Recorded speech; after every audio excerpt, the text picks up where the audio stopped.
It is a truth universally acknowledged that a single man in possession of a good fortune must be in want of a wife. See, it is a truth universally acknowledged that any beautiful, brilliant single woman who is rich as hell will be in want of a husband. She'd heard it time and time again.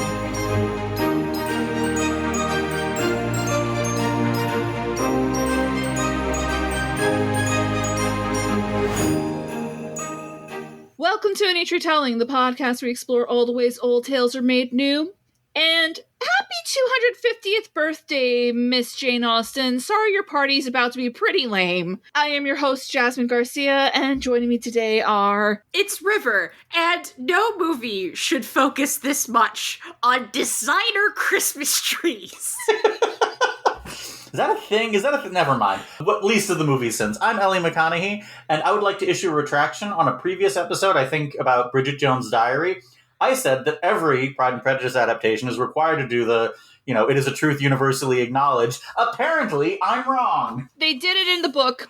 I'm not reading the book. I've suffered enough. So have we all. I'm Violet Floor.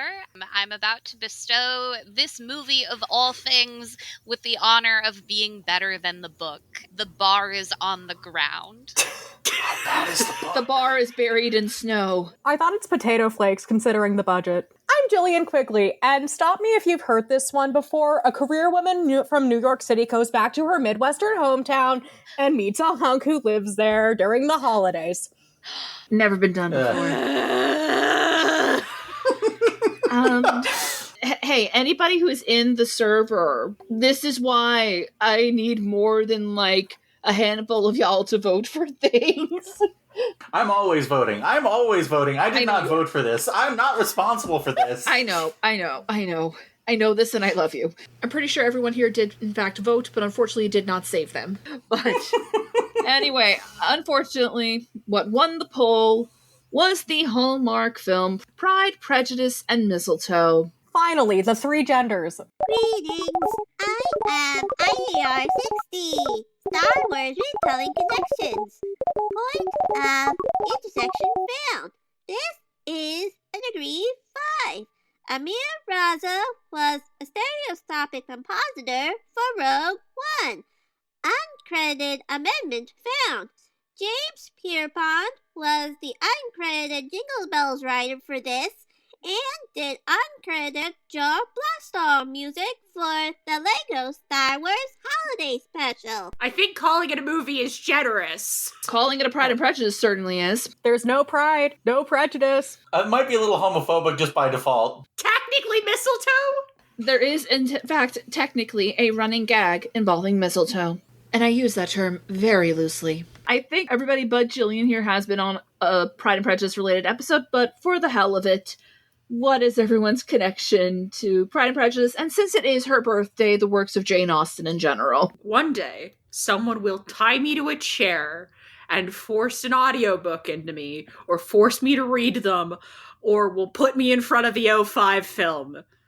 Until such point in time, I have no connection. I have seen the Lizzie Bennet diaries. Oh, I have seen Lizzie, yeah, that. I have seen bits of the '05 film. I'm fascinated by both of you, frankly. The answer is their babies, Ellie. Oh, that's true. I was a big fan of Jane Austen going all the way back to high school when, I guess reading Jane Austen in high school when you're still male presenting is, kind of pretentious. Whatever. I've accepted that label already. It's the literary version of you are always making female characters in video games. Yeah, that's fair. For those of you who can't tell from my voice, I do not present male at all anymore. But they have better fashion. They do have better fashion. Although, future Jane Austen adapters, you can replace any man in any of these books with a hot butch in a suit, and I will be there opening night. Anyway, and I'm obviously a big fan of a lot of very good adaptations. I think this is, through a variety of, coincidences, like the 4th or 5th Jane Austen adaptation I've covered this year, including the extremely good 1995 adaptation of Sense and Sensibility. Highly, highly, highly recommended. And Pride and Prejudice is honestly, I don't know if it's my favorite. I think my favorite is still either Northanger Abbey or Emma are probably my favorite. But Pride and Prejudice is way up there. And I have some thoughts about this one as an adaptation, but also not. So I was on the episode this year about 2005 Pride and Prejudice, so I talked about my connection to Jane Austen there. In summary, read Pride and Prejudice in high school, was kind of a different, pretentious literary nerd about it where I didn't like it, and went a while like disparaging Jane Austen and the Regency in general. And then I fell in love with the tabletop role-playing game Good Society, a Jane Austen RPG, which fully 180'd my opinion on the Regency and Jane Austen in general. As a kid, I watched half of the BBC adaptation of Pride and Prejudice, and of course Jones, which I do still have a soft spot for. But yeah, reread Pride and Prejudice this year, read Sense and Sensibility for the first time. 95 Sense and Sensibility is great. I've seen 3 Emma adaptations. My favorite is the 2020. And so I got into this late in the game, and I saw the car crash coming in terms of Pride, Prejudice, and Mistletoe, and decided, okay, I'll read the book. That way I can compare it not just to Jane Austen's obviously superior work, but also the source material for this particular movie, the book by Melissa de la Cruz. The book is bad. I haven't finished it. There's like 100 pages left and they've resolved the romance. What are we doing here? I gave up like a chapter and a half in. You are so brave, Violet. There's a needle drop in the first sentence. You know it's good. Stronger than any Marine, I swear to God. And Violet, the true reason that I am here, having only consumed the Lizzie Bennet Diaries, is because I am of the firm belief for any adaptation, there should be one fucker in the room who either doesn't know the adaptation or doesn't understand the adaptation to judge it on its own merits. That is fully fair. Is this a good movie? No. Is it a good Pride and Prejudice? Also no. Is it a good Hallmark movie? No. Is this a good use of the Canadian filmic tax credits? No.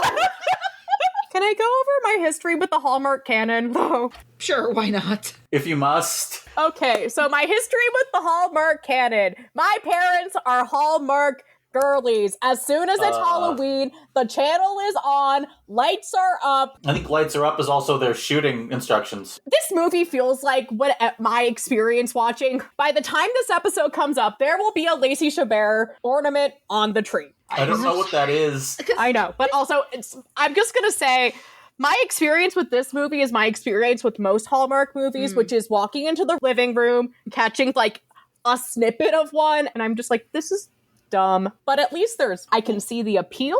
Listen, I'll be honest, I had only ever known the Hallmark movies by reputation until very recently. And this is at least partially Aaron Tabate's fault.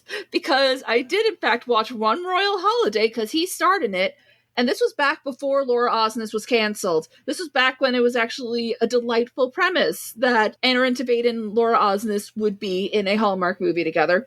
But to that movie's credit, it is actually perfectly fine for what it is. If nothing else, they waltz to the Christmas waltz, and that is one of my favorite Christmas songs, so that was sweet. And then, basically last year, Hallmark did this whole Jane Austen-based marathon in February that we were trying to do something with, but time slipped away from us. But that is how River and I watched Paging Mr. Darcy, and we actually quite liked that one. By the barometric of Hallmark standards, which, again, I got also thoughts about, at best, a Hallmark movie is a good piece of cotton candy. Yeah. Shallow, empty, and made of sugar, but at least has a decent flavor and is a great way to kill an hour. And you're having fun with it. And you're, like, in a situation you're already having fun with. This is all of the weightlessness and the nothingness that comes with the idea of flossed sugar.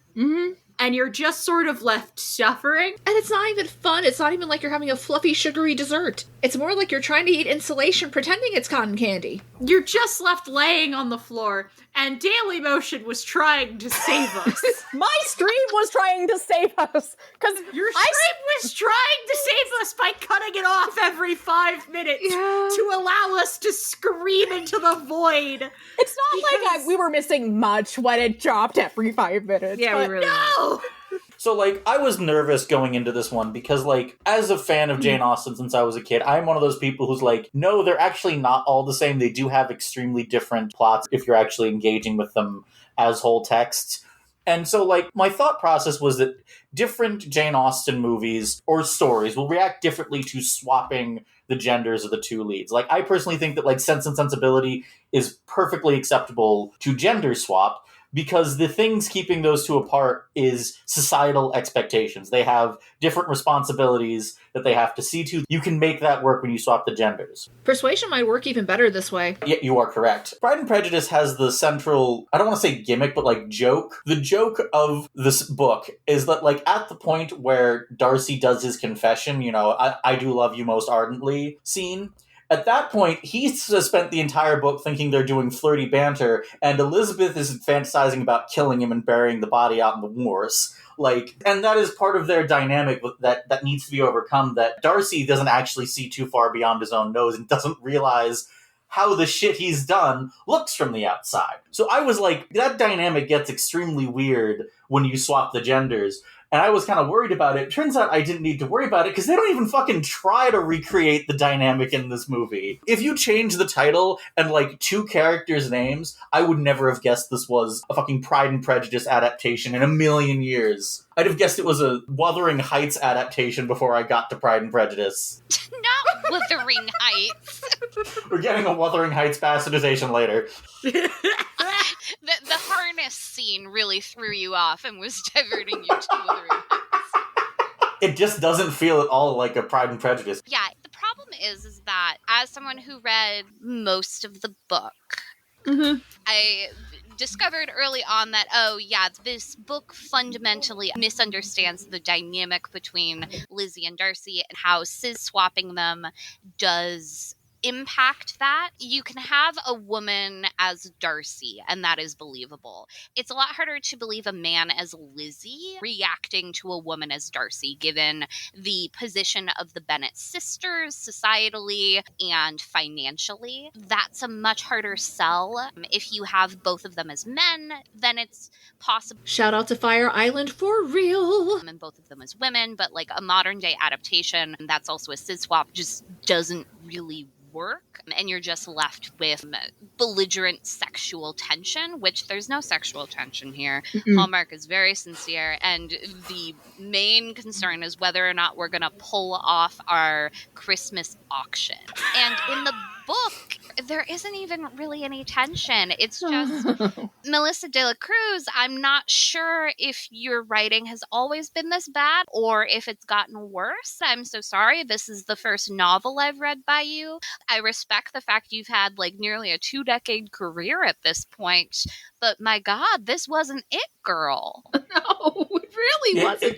It's really fascinating how much, because I did try to read it as well and was just bored and then angry within like a chapter and a half, but I read enough to realize not only is this a bad Pride and Prejudice adaptation, period, this is a bad adaptation of the book it's claiming to adapt. Here's the thing. The fact it's a bad adaptation of the book allowed me to be like, oh, thank God. Yeah. Delicious. Finally, some good fucking food. This is just the blandest Hallmark story, and yet it has a more coherent attempt at a plot and a more coherent attempt at a Christmas movie than the novel.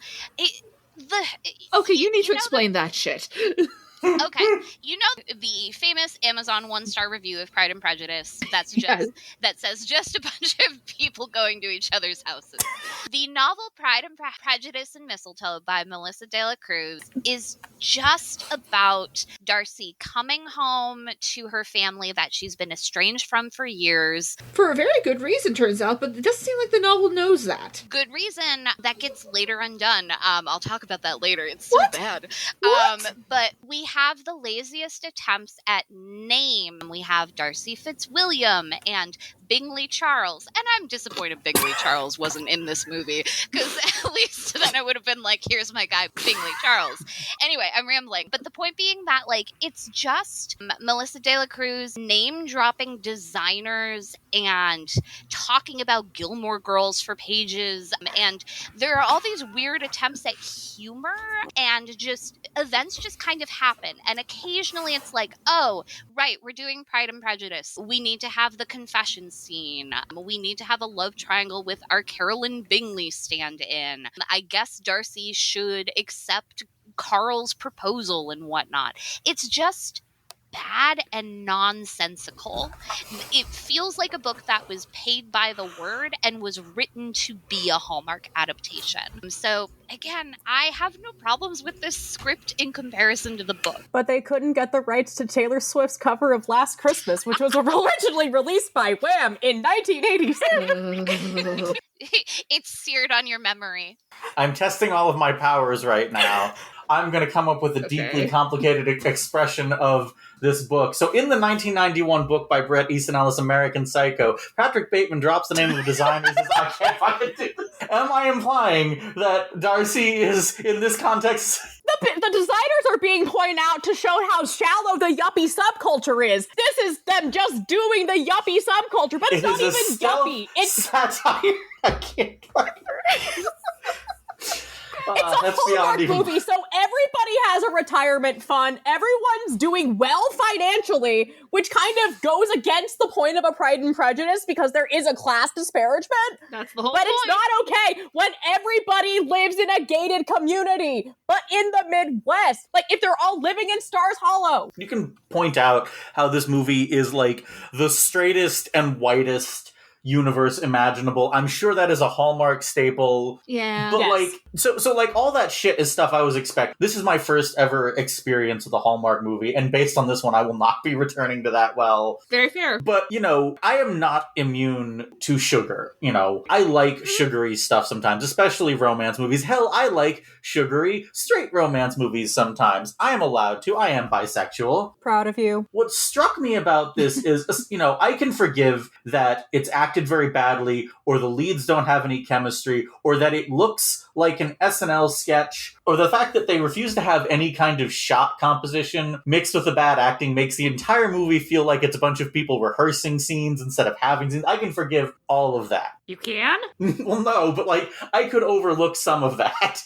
All of that is forgivable in isolation. Maybe not once you accumulate all of it. If you looked over my notes, which are essentially me devolving into madness over the course of these 87 minutes. All fluff and no substance makes Ellie something something. My increasing frustration is just this absolute fucking refusal to ever let the audience infer anything, let a moment land, or go without explaining to the audience, hey, here's the emotion we felt about this. Here is the lesson we took from this experience. Like, you can just let it fucking breathe for 5 seconds. Like, I talk like humans.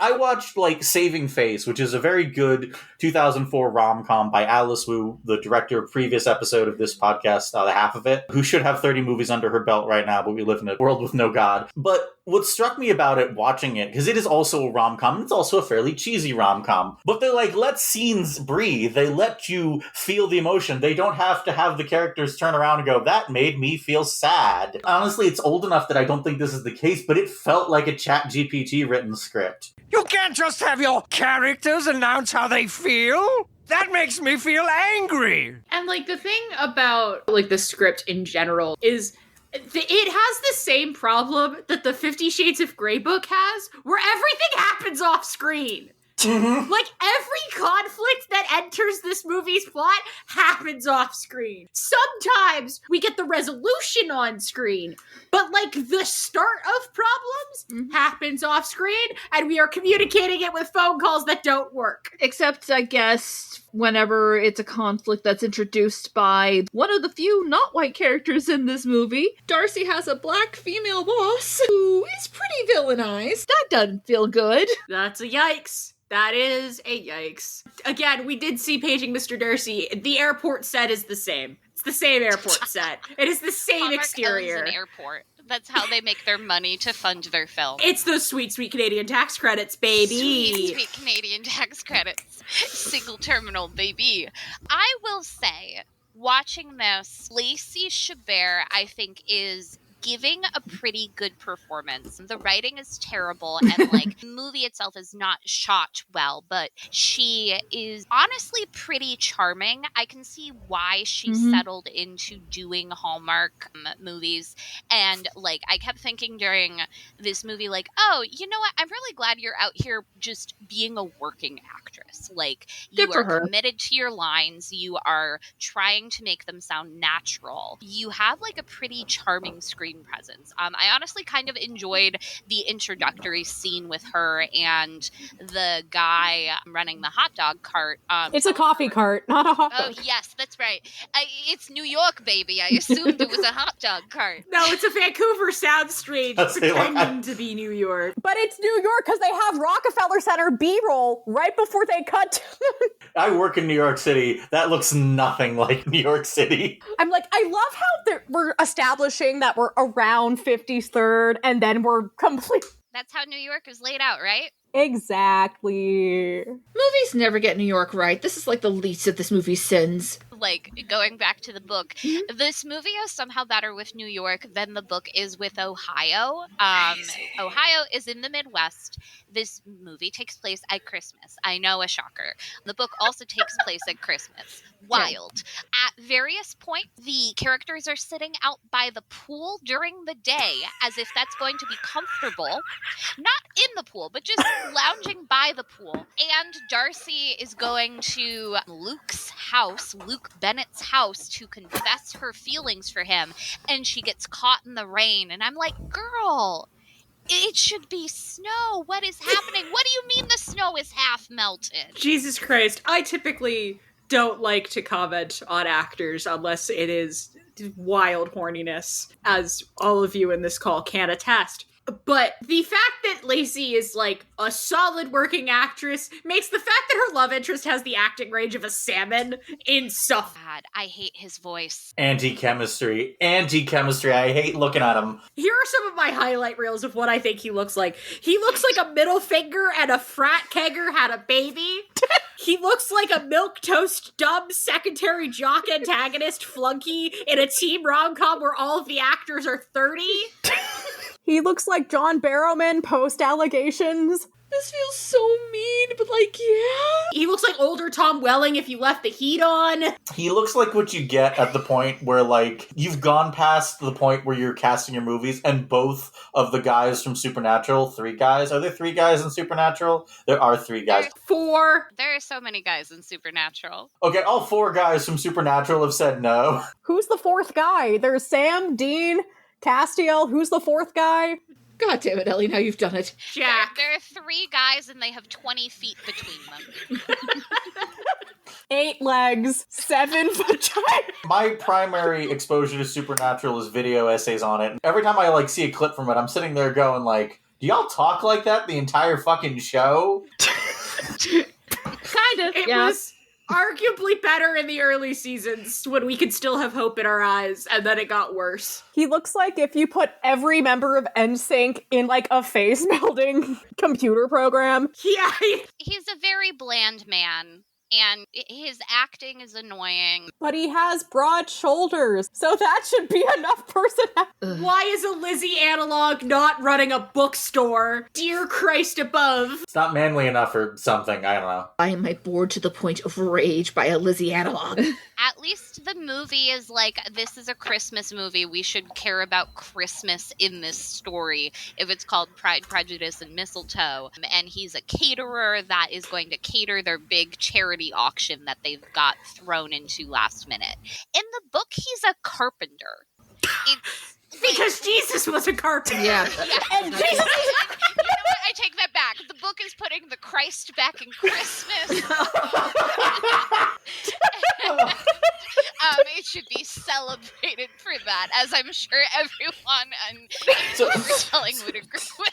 So you're right that, like, Lacey Chambert isn't, like, she's doing fine in the way that, like, the mid upper tier of, like, CW actors occasionally do fine, where, like, you're not gonna get, like, a Katie McGrath performance out of her, but, like, at least she reads her lines in, like, not the most obvious way every single time, you know? Does that make any sense at all? No, that Yeah, makes no, I sense. gotcha.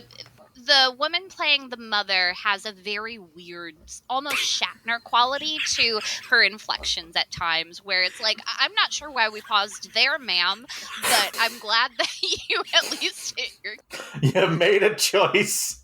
Not to get back to Gilmore Girls for a second, but I said she's like an off-brand Kelly Bishop. Well, I'm so glad you got back to Gilmore Girls, because in the book, she loves Gilmore Girls. I mean, The mom or Pleasure. Darcy? Darcy. I mean, listen, here's the thing. She's a Rory Gilmore Kinney. Yeah, Exactly. A good chunk of these Hallmark movies are trying to do Stars Hollow but Christmas with their settings. They often fail, of course, because Stars Hollow is a place with personality. You get to know people. They have interests. They have lives. There's something memorable about them. My biggest question is the plot of this movie. As much as it proclaims to have one, why is so much of it truly an astronomical amount of it relying on designer fucking Christmas trees? Is that a thing people actually fucking do? Are there people out there getting paid large amounts of money to come decorate other people's Christmas trees? Yes! I don't have. And like, are they real trees or are they fake trees? I think they're fake. No, they're real trees. They have that whole thing where they go to the Christmas tree lot. And Darcy is so prideful. She can carry the trees all by herself. Which she fucking can! That tree is not that big! Yeah, here's the thing. And Luke was an asshole about it. So there's the scene where the two of them have to go to the Christmas tree lot. They have some donations that they're picking up. Darcy insists she can carry the trees by herself. And Luke is like, I'm a man. I should be doing this, but, do whatever. And so, of course, Darcy, carrying the lightest tree in the world, knocks into a row of other Christmas trees. And they fall in slow motion, culminating in a decorated Christmas tree. Luke doesn't react. He just stands there and watches it happen. And I'm like, my guy, if you want to be likable, you should at least be trying to rush over and, prevent the last tree from falling. But no, what's more important is proving Darcy wrong. Exactly. And make your love interest or inevitable love interest beg for your help. Not beg, or because this Hallmark doesn't do groveling. To do groveling, you'd have to have the, third act breakup, my beloved, happen more than 10 minutes before the end of the movie! It's Honestly, not even a breakup! It's like a 4-minute It's a third act misunderstanding. misunderstanding. Yes. But no, getting back to what I like to call the Christmas tree lot incident, the biggest problem with this is that Luke Bennett is an asshole. Yeah. And not even in the way Darcy's traditionally an asshole for the sake of the plot. No, you really just took one of the greatest heroines in all of literature, who is so well written, always has something clever to say about everyone's bullshit. There is a reason that one of my favorite posts on Tumblr is that Keira Knightley should have gotten an Oscar for perfectly portraying a woman's face when a man is behaving that way, TM. There's a reason, pretty much every bookish girl or femme person loves Lizzie Bennet on some level. And they went and made her a fucking chauvinistic asshole who can't seem to stand that Darcy has a life and can make choices on her own. Talking about that Act 3 misunderstanding, you are not entitled to her interests, sir. Even if she was going back to her ex, you don't get to act this mopey in public about it. You are not together. I said in my notes, I'm like, this could be an Anastasia Princesses Don't Marry Kitchen Boys moment if they cared about the class. Or at the very least, they cared about giving these characters actual personalities. Anya and Dimitri have personality for days. Also, not for nothing, again, I don't like to shame actors' appearances. Carl looks like a bobblehead. Carl looks like that one asshole. The pair of assholes from Drake and Josh? The nerd fucks that Josh is trying. He looks like one of those guys. He looks like a Funko Pop mascot. He looks like if you took one of those round-headed push pins and made it a man and put a trench coat on it. Rad respect for wearing a trench coat in December in Idaho. He is deeply unappealing to look at in ways that I cannot comprehend. Yeah, this is a little mean, and we are all woman enjoyers on this here podcast. So perhaps What? I mean, River more less so than the rest of us. I am a woman enjoyer. Less I am so, a woman I said. enjoyer. The fact that I have the most basic milk toast ass taste in white men, Yeah. motherfucker, I sip for fucking hockey players You're who are right. some of the most white milk toast men in existence. Mm-hmm. I simp for hockey players too. Yeah, you sip for Sarah Nurse. Shut up. He's just a guy, Darcy. Hit him with your car. You know who else likes milquetoast white men? It's Darcy Fitzwilliam. You know who else she likes? Ayn Rand. No, just in the book. Just in the book! I believe that this version of Darcy also likes Ayn Rand. Hallmark, you are not beating the conservative propaganda allegations. But that is my goddamn point. I don't understand the appeal of any of these men. And that feels like that's supposed to be like the point of these movies. Like, yeah, it's supposed to be fluffy, but you're also supposed to like actually want these dudes. And I can't even imagine the most brainwashed trad wife would even see in these guys. The couples are supposed to have chemistry. The most brainwashed trad wife that put Travis Kelce as the sexiest athlete in 2024. And I legitimately got so mad about that. I was like, here's 10 hockey players who are hotter. And I stand by that fucking PowerPoint. I think that more than anything, and like you can see this with the way that they're dressed, I'm going to be harping a little bit on how this movie is made because like the average budget for a Hallmark movie, I looked it up because I'm a crazy person, is between $1 and $2 million, which isn't a lot. And I understand that these movies are machine made, but like as I posted in our thread about this movie, Alexandra Swarens makes a lesbian mumblecore romance every 6 months that looks so much better than this movie. I think that genuinely just whatever they're doing with the light, and I don't know, Gillian, I think, made a joke about like Vaseline on the lens. Like whatever color grading they're doing and whatever they're doing with the light, it is the flattest, ugliest looking light I've ever seen in my life. I don't know how many people can look good with that. I think that Lacey Chambert escapes a little bit better because she's just fucking caked in makeup the entire movie. But like the dudes look like shit because they are lit like that, because everything looks stagey and fake and washed out.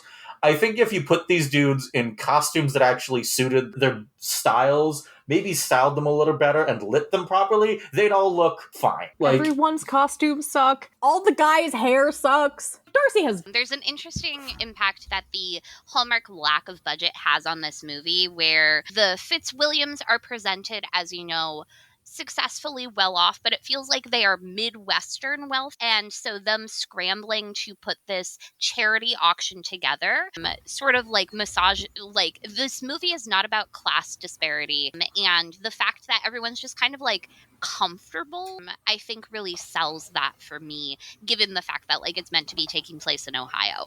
In the book, the Pemberley, Ohio like group, everyone is wealthy just because we're trying to do a one-to-one recreation of the Regency gentry. And Darcy herself is a self-made woman after getting cut off by her dad for not wanting to marry her high school boyfriend. And she's one of the most wealthy women in New York. So there's a real like throwing around of money in the book that doesn't really make sense, given the fact that all of Darcy's peers are like, oh, we're fabulously wealthy in Ohio and we don't want to leave fucking Ohio. I live in the Midwest. I live in Michigan, so Ohio is the worst place in the world. And I can't understand why anyone who has resources would want to stay there. So all of which is to say, again, the Hallmark lack of budget makes it feel more believable because it feels more like these are everyday people. The wealthiest person in Ohio is like upper middle class in New York City. I don't know how they expect us to believe that one of the wealthiest women in New York City is wandering into Ohio and not just like buying up the entire fucking town if she wants it. Well, and that's in the book, which again is worse. The fact that the movie chooses not to address that, I think, is really smart. The house is, very clearly, McMansion number 5 on the lot. It's the producer's house. It is trying to do the New England wood paneling, in a pinch this works as a budget Xavier school. But, it's so barren in the sense that there are maybe 3 rooms total. Everything is set dressed terribly. The closest this movie got to looking good was that last scene, and that's just because the decorations actually looked nice finally. And they took all the furniture out.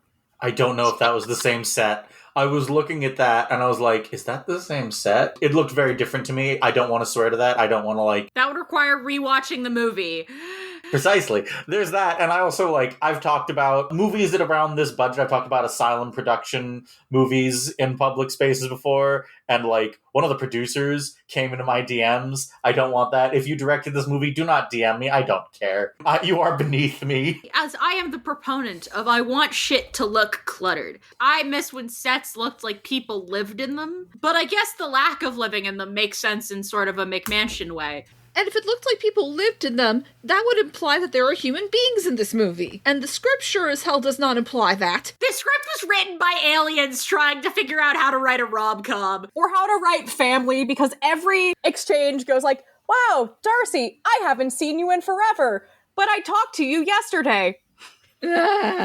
Which Fitzwilliam Darcy is that dense. He does not understand hyperbole. He is that autistic. We do love him. Well, yes, done right, Fitzwilliam Darcy is the king of autistic riz. Yes. But also, every time, I guess it's a gag. There is no autistic riz in this movie. Or artistic.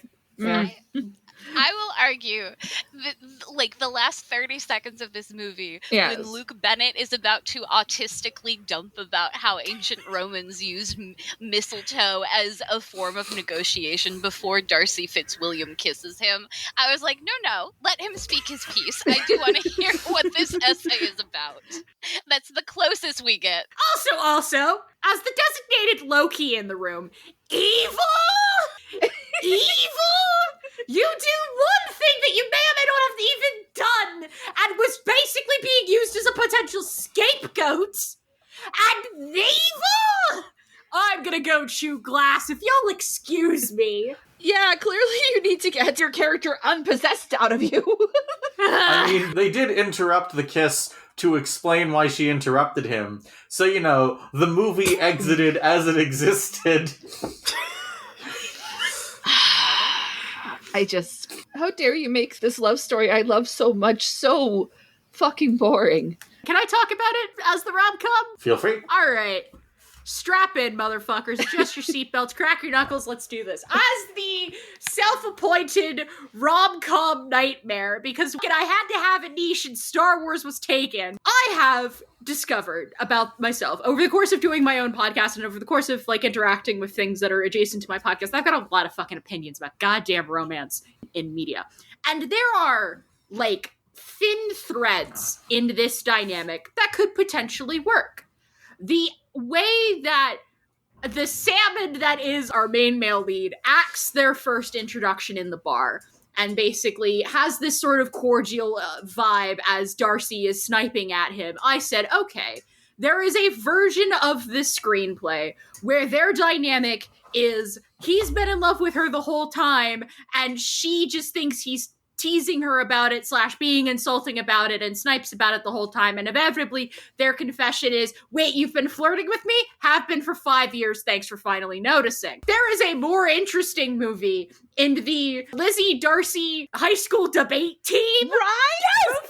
Yes! There is an infinitely funnier adaptation trapped in there. There is a interesting that interesting thread of these two fuckos can't agree on anything. You can do something with that.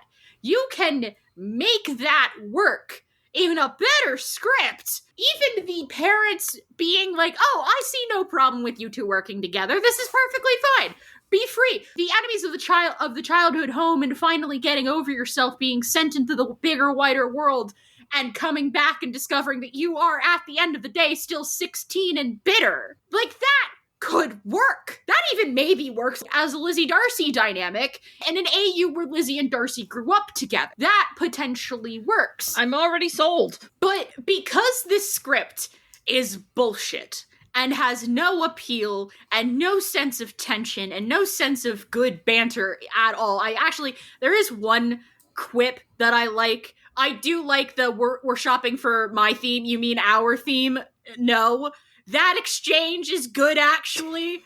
That is the one time I will be like, all right, that was kind of good. I kind of liked that. In the same way of like, we don't have anything to restrain him. We do. I mean, we can find something. Same energy. Like, I will reluctantly give you that quip. And if you're trying to analyze it from somebody who understands the structure of Pride and Prejudice, and you know how a Pride and Prejudice dynamic plays out, you should be able to extrapolate how a scene is going to go and how these characters are going to interact with things, even with the gender flip. Gender politics aside, and the nonsense aside of flipping the genders, you should be able to science out how a scene should go based on that dynamic. But this dynamic is never adhered to, so why the fuck did we call it a Pride and Prejudice adaptation? Well, that's sort of the thing I was thinking of. You're sitting here talking about, like, the high school debate thing, like the coming back after being gone for years, and as I said earlier, the core of Pride and Prejudice, if we were to, like, strip away the Regency shit and get down to the brass taxes, is Darcy does not realize how his actions look from the outside, right? He had good reason to do what he did,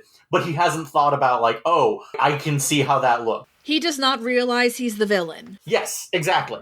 One of the best episodes of 30 Rock, in my opinion, yet I'm going somewhere with this. No, I know exactly where you're going. I figured River would get where I was going. Where Liz goes back for her high school reunion. Oh, I get it now. Where she was a bullied nerd, only to discover that she was, in fact, incredibly mean to everyone around her and no one wants to talk to her. Hey, Liz, how's the telescope? I don't know, Kelsey. How's your mom's pill addiction? Lemon! Oh, Erin, no! Don't sink to her level. This is a beauty mark. But you thought it was funny to say the God pooped on me. Well, I didn't think anybody was listening to me. I was a nobody. You were homecoming queen.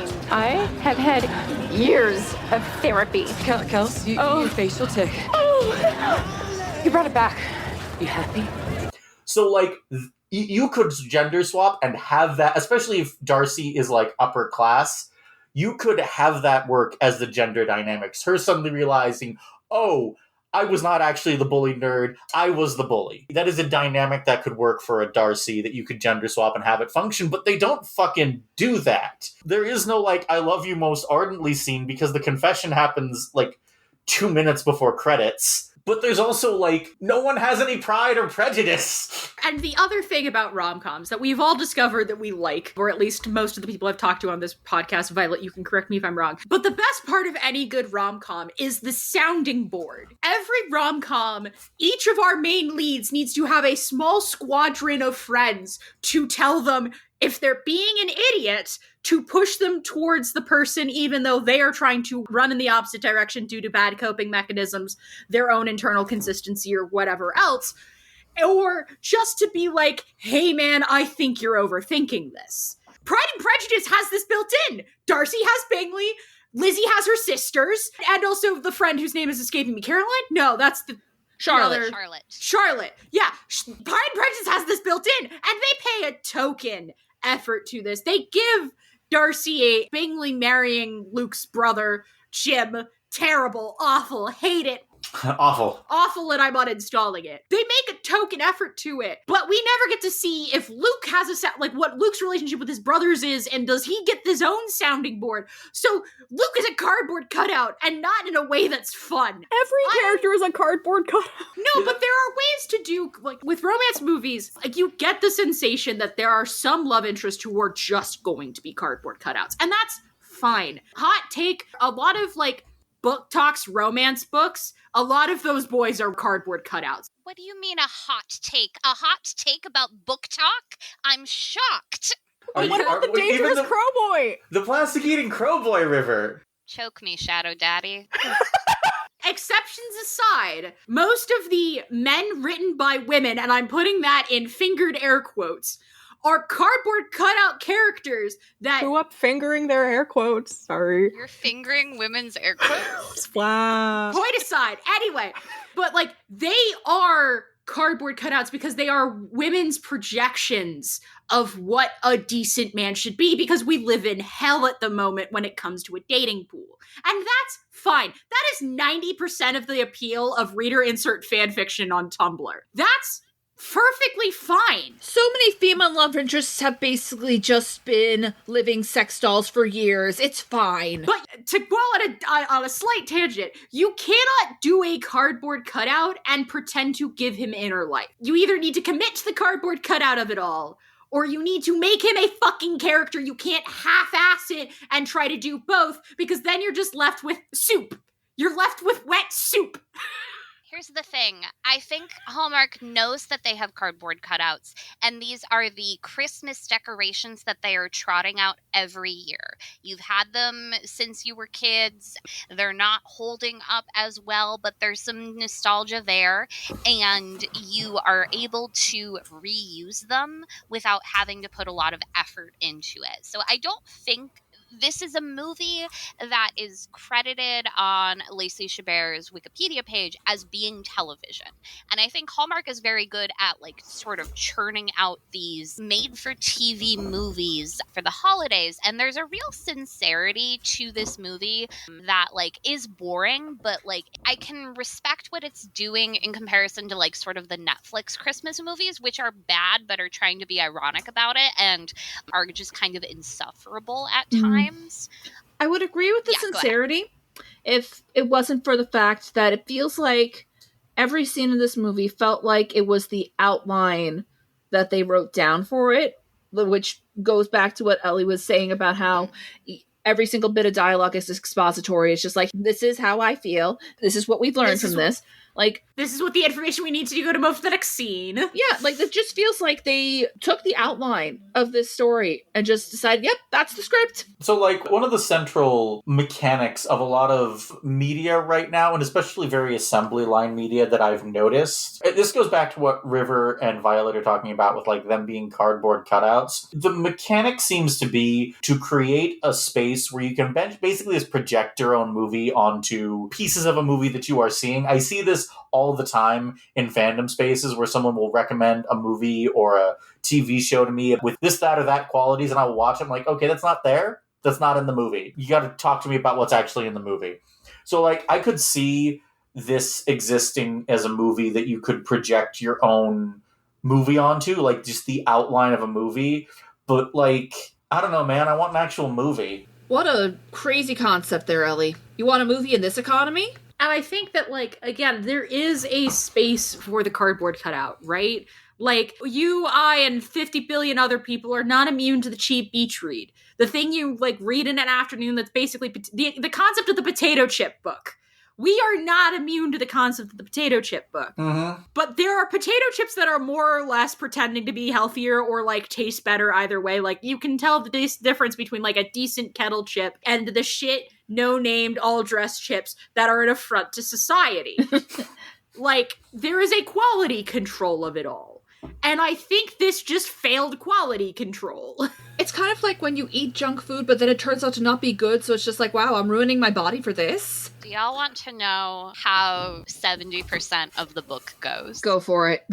Yes. Okay. I'm going to try to keep this quick. I just need you all to understand how little this movie was working with and why them jettisoning the book's plot is probably a good thing.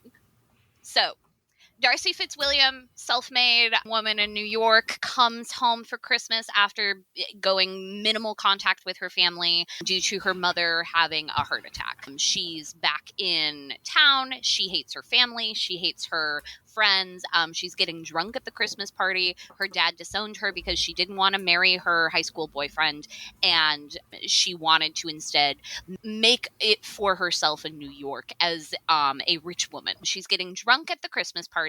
She meets up with her gay friend Bingley Charles,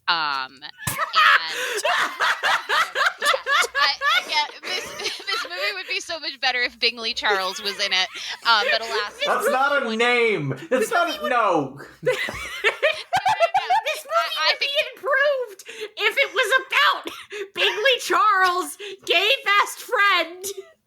This movie and this book would be so much better if they committed to every character is both cis-swapped from how they are in Pride and Prejudice, and their name is just a reverse of what their Pride and Prejudice name is. Bennett Elizabeth has a nice ring to it.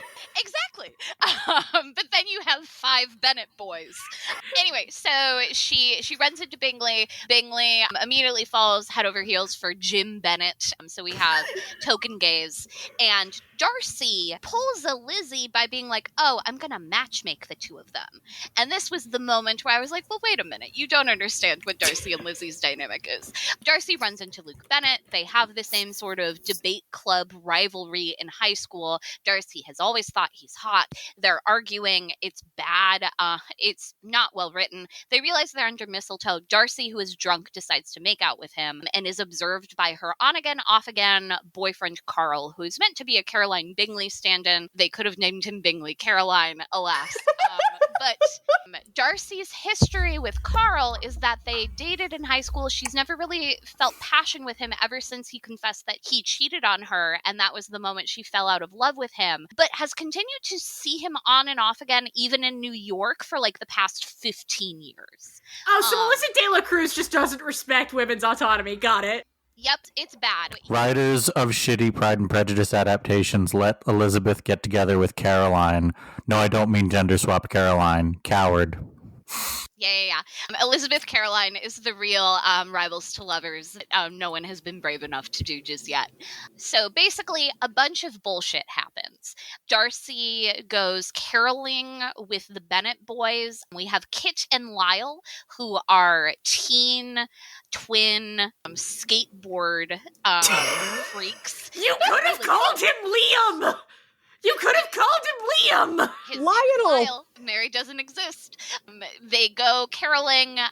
So it's Jim and Bingley and the twins and Darcy. They go caroling. They get tipsy. They wind up back at the Fitzwilliam house. Darcy and Luke once again wind up under mistletoe. Darcy once again makes out with him. They wake up the next morning and she's afraid. But no, they didn't actually sleep together. Again, a bunch of bullshit is happening. Bingley and Jim break up. Darcy gets them back together. Luke has no reaction to any of it.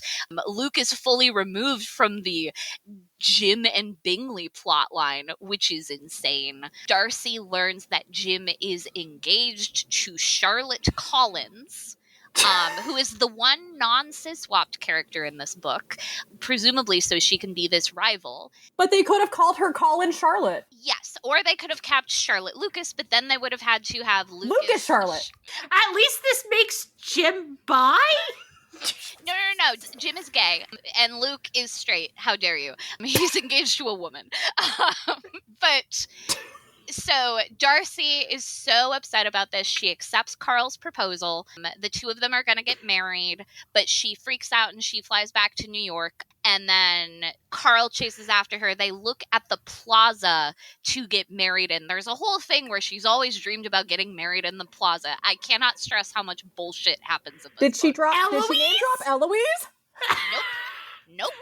Why would What she? the fuck? Because of all the other names she dropped in I this could book. be watching Eloise at Christmas! I don't understand what we're upset about. She breaks up with Carl. She writes him a letter and then flies back home and is like, oh, my parents are going to kill me. Oh, yes. And of course, she tries to confess to Luke in the rain before flying back to New York the first time. And he's like, what the fuck are you talking about? We're both engaged to other people. You're the worst. And she's like, you're right. I am the worst. I need to start mending my ways. She flies back home. The twins are about to be suspended from high school and sent to juvie for doing a bunch of true crimes. And the way that Darcy fixes it is she talks to the principal and says, what if I just agree to pay for all damages they do to the school, both backwards and forwards? I'll pay for it. Bill me.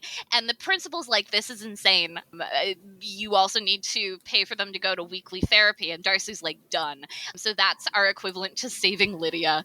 Darcy winds up in the hospital because she's dehydrated. Her parents show up. Her dad, who's been a bastard the entire time, confesses, no, I actually didn't care about you marrying Carl. That's not why I cut you off. I just, I wanted to keep you home in Ohio. And, I respect you as a career woman. So there's reconciliation with no effort. Darcy shows up at Luke and Charlotte's wedding rehearsal dinner, which is taking place on Christmas. It's canceled because Luke heard what she did for the twins, and he loves her too. So they make out for an hour in the snow. Darcy goes home, and I stopped reading at the point where it was like, there's 100 pages left in this ebook, and we're spending time showing Darcy open Christmas presents for the last 10 years, and we're detailing what those presents are. This is not a good Any book. particular highlights among those Christmas presents? A typewriter that belonged to a famous writer from the 1920s, and an iPod from 2010 that was loaded up with all of her favorite music, such as Philip Glass and David Bowie and George Gershwin. It's just an assortment of music. Keep his name out your mouth. I'm sorry. Hang on. So both this book and 50 Shades of Grey pulled the "I'm going to give you an iPod loaded with music as a romantic gesture." Is that what I'm hearing? Is that the thing I'm focusing on to retain my sanity? No, it's not a romantic gesture, Ellie. Don't be silly. This is a gift from her parents from 2010, because there's a mountain of presents, and they're like, we're going to open all of these presents from the years that you weren't coming for Christmas. We bought all of these presents for you each year. That way, when you eventually returned, you would have a reason to stay in Ohio. And Darcy has a whole page-long aside where it's like, first of all, you should have told me about this. Second of all, it doesn't. There are so many weird analytical moments where we're trying to make Darcy seem like a bitch, but it's just, again, Melissa de la Cruz, what are you doing? Anyway, that's why this movie is an improvement. It's not unrealistic, but also buck fucking insane. Thank you for that, Violet. I will send you my therapy bills. Are they going to be weekly? At least in the next 6 months, yeah. Jesus. We really couldn't have won either way with this, apparently. There was no winning, yeah. Lyle? Oh, I would not have read all that. You and Jasmine are God's strongest soldiers. No. I am not stealing valor here. I barely made it through a chapter and a half. Still, the point stands. I read the sequel to Grimrose Girls just to know what happened. That's right, you did. That's my point. If I had get rolled onto this episode, I'd have read the first 20 pages and be like, Jazz, replace me. I suffered through Grimrose Girls. I can't do this again. Grimrose Girls fucking took it out of me. I can't do this again. God. We have truly suffered. This is proof that there is no God, because if there was a caring and loving God out there, he would have smited this movie out of existence before it ever reached our eyeballs. I'm checking IMDb to see Melissa de la Cruz's other screenwriting credits, or the other screenwriter's screenwriting credits. Mostly Hallmark, which, par for the course. Melissa did Witches of East End, which is a show that exists. She did Sense Sensibility and Snowman, which has the same...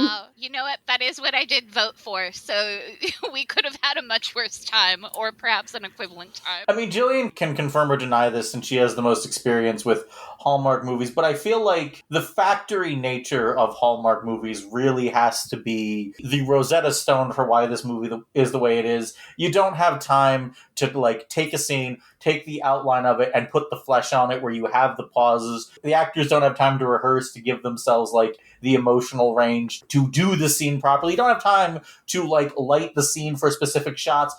Light it flatly so we can get all of our shots in one go. Next scene. Moving on.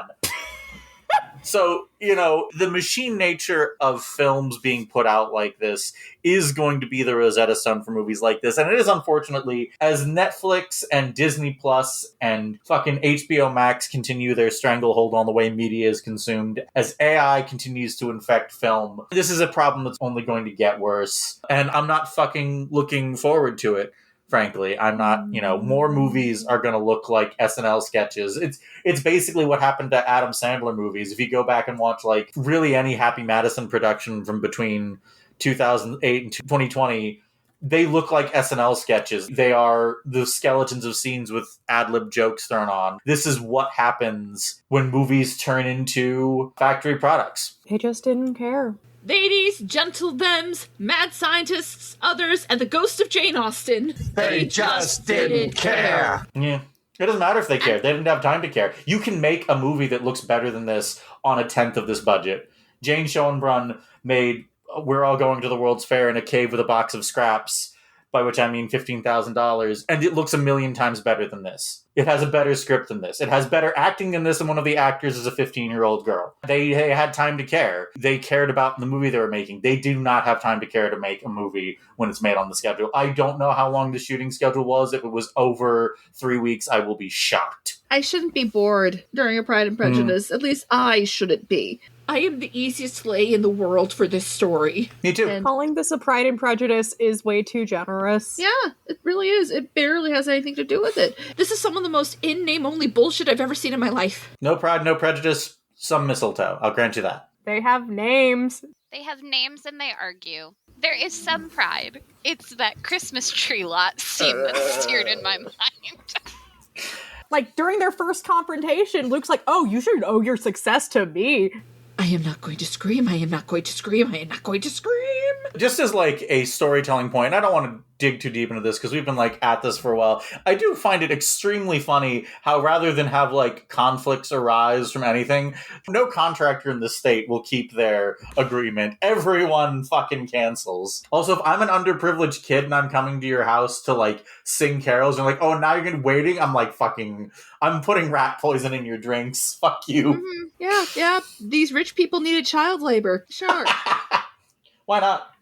Found this Letterboxd reviews. Like, I love how he was hired to cater this mass event, then was like, I'm gonna waive the catering fee, and then just buys and cooks all this food for free. r/that happened. Yeah, when he's like, yeah, all my waiters canceled. I'm like, yeah, this is what happens when you don't pay people. Yeah, I waived my catering fee. The waiters, so you waived the part where you get paid. No, none of us are getting paid. Oh, get fucked. No, thank you. Having us work on Christmas Eve for $0, eat it. I'm so sorry to correct this with actual facts from the movie. It's a catering service that thought it was the next day. So the only people that were going to show up were his own waiters from his restaurant. Fair enough, but still. And they were the ones who told him to get bent when he was like, work for free? Yeah, no, it makes no sense. There's a real we're going to pay you an exposure energy to this Christmas auction. You're getting paid in this Christmas spirit. This could have been anti-capitalist. No, that's only for good Christmas stories, River. Anti-capitalism is against Hallmark's whole brand. And that's why it's very clear they don't actually understand the meaning of Christmas. The meaning of Christmas is to sell Christmas cards. And also perhaps an exclusive ornament? I don't understand. Ba-da-ba-ba-da-ba. Her bridesmaid's dress with the diamonds looks nice. It's the exact same dress that is on the Lacey Chabert ornament that will be on the Christmas tree. They bought her, the Hallmark costuming department has 3 nice dresses. They're going to reuse them. Come on, Gillian. Go River. Exactly. Everyone's wardrobe in this sucks. I will say, I hate to be this movie's defender, but it's because I'm the book's fiercest enemy. I do like that white coat and, like, blue scarf ensemble she's wearing. Like, I liked the color palette for that. But the big dress reveal was such a letdown. It's not even, like, tailored to her appropriately. That's because there are 3 dresses. Also, Luke's fashion. For Hallmark, I'm expecting, like, a red flannel, a little more rugged. There's, like, one...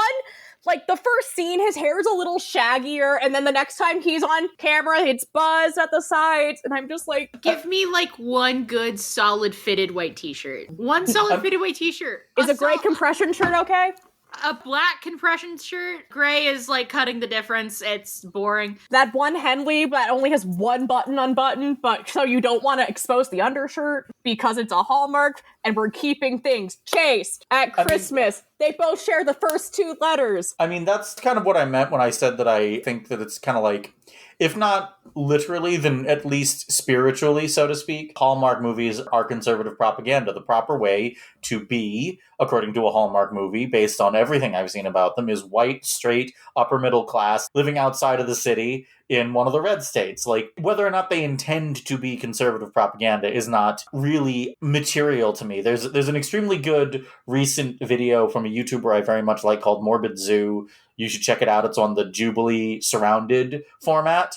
And one of the points she makes is that propaganda is not a specific piece of information handed over to you or like even a specific art form. It is a ritual. And the ritual here is being cis, het, straight, white people who are upper middle class and live in, suburbia or in the country. And that is the way for an American to be. So, and like, in this case, it really struck me. And I don't know if this is the case for every single girl who moved to the big city, returns to her hometown, and falls in love with a rugged hunk, in massive air quotes. There is no friction on her move. She's already been driven out of her job. Her biggest client wants to go with her. Therefore, in this case, the ritual would be leave your big city and return to trad wifery. Do not be a career woman. Work for your family. Marry your high school crush, I guess, and have lots of kids. That got dark. I'm sorry. I don't know if we could say much more of this other than this was a heartless, gutless, lifeless rom-com and does not deserve to share the name of Jane Austen's masterpiece. Hallelujah! Holy shit! Where's the Tylenol? Hey, River, you want to ask your question in addition to Jazz's for the end? Yeah, sure. First of all, are the streets, okay? No. What part of heartless, gutless, and lifeless in the conservative propaganda did you not understand? Could the movie have been improved if they were queer? No. Sadly, no. Because there has to be, better material. The gays cannot save everything, unfortunately, but... If you transgender their Lizzie analog back into Lizzie, but make him, a beautiful butch... Force femme Luke Bennett for his crimes against characterization. I would get to look at a beautiful butch, sure, but, But at what cost to your soul and intelligence? I don't know, man. I can't even see Katie O'Brien making... You'd have to rewrite the script to be a lot better. Fan casting Katie O'Brien? I'm shocked, Ellie. This is my shocked voice. I could say face, but podcasts are an audio-only medium. Every day I am beset. Podcasts are a visual audio-only medium. They're occasionally visual. My point is that I don't think even the most charismatic butch who's ever existed could save this material without a proper rewrite. There would have to be something there. You'd still have Jim Bennett. You'd have Bingley Charles. Bingley Charles wasn't even in the movie. He wasn't in the movie. We replaced him with a friend whose name I can't fucking remember. I don't think that's even a friend. That's the sister. That's a sibling. No. Kaylee is a friend. The guy who shows up randomly with his pregnant wife is her brother. I still don't know what his name is. It starts with an L. I know that much.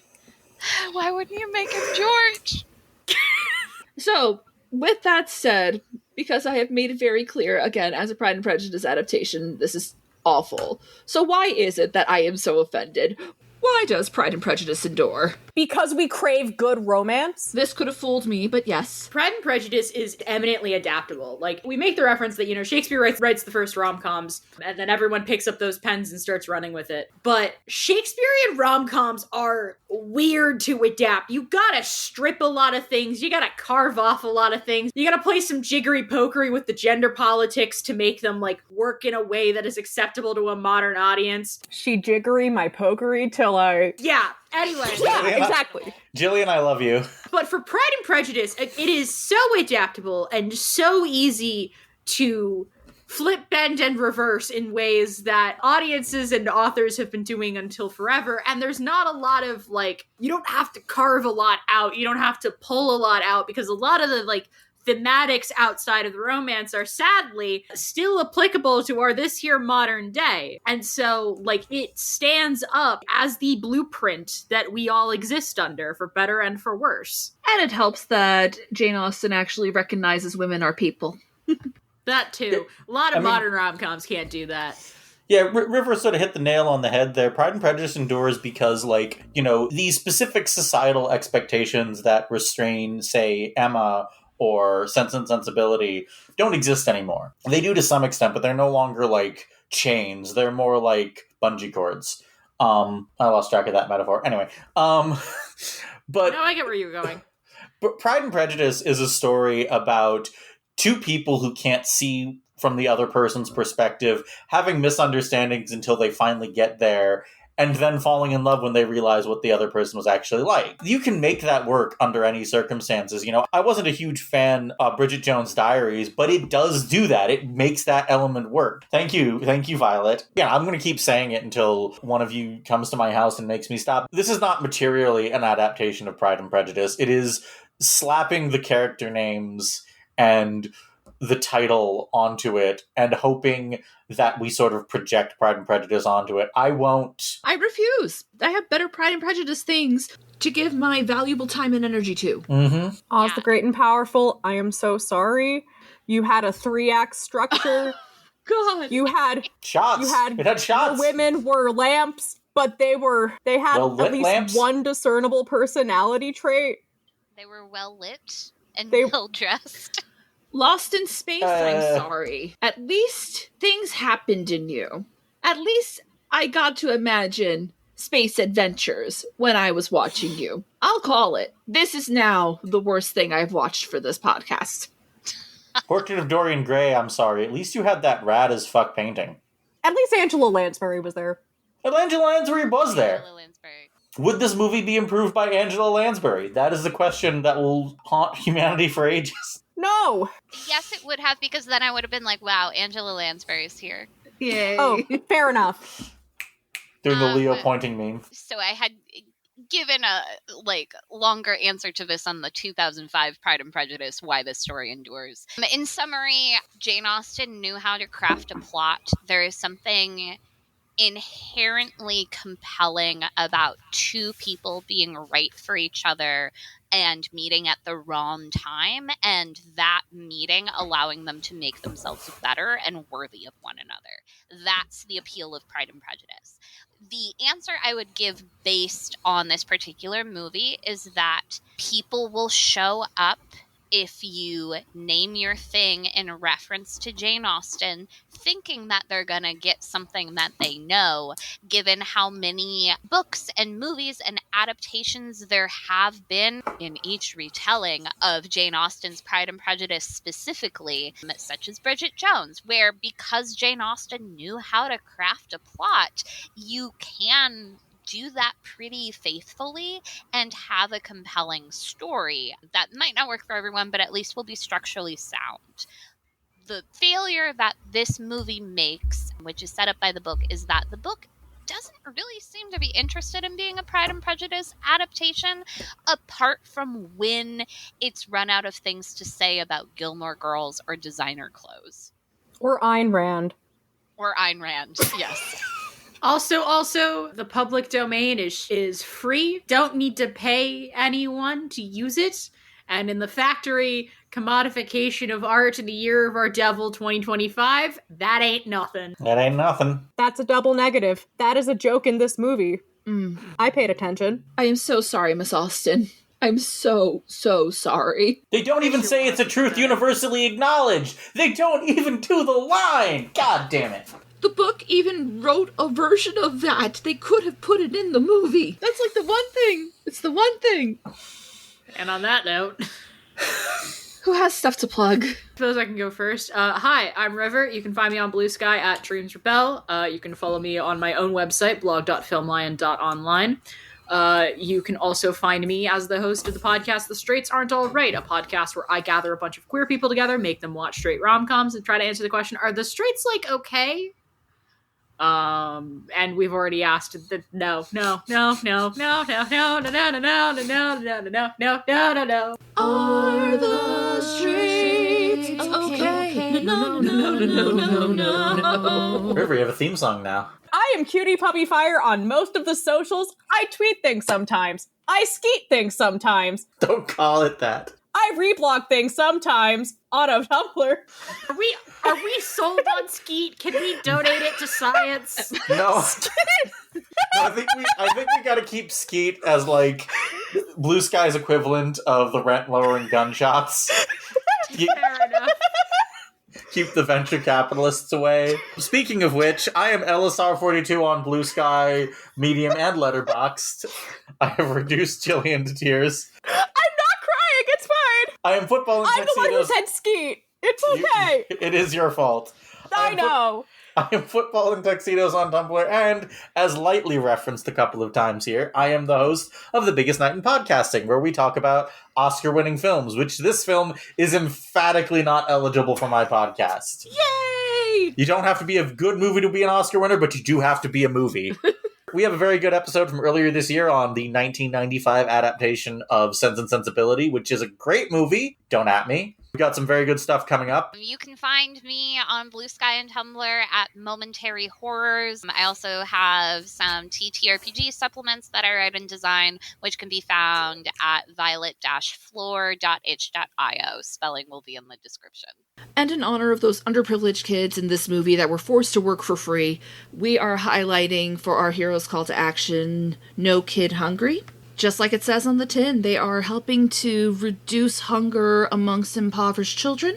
And under their ways that you can help tab on their website, nokidhungry.org, there are a lot of options for you to assist them. There are brands that give, that you could host a fundraiser or attend an event. Maybe you too can do a designer Christmas tree auction in their name. And as for me, you can find me at Faye Rivera on all of the socials. It's a necessary evil, especially for this podcast, where you can find us on Twitter and Blue Sky at IER Podcast and In Each Retelling podcast.tumblr.com. And if you'd like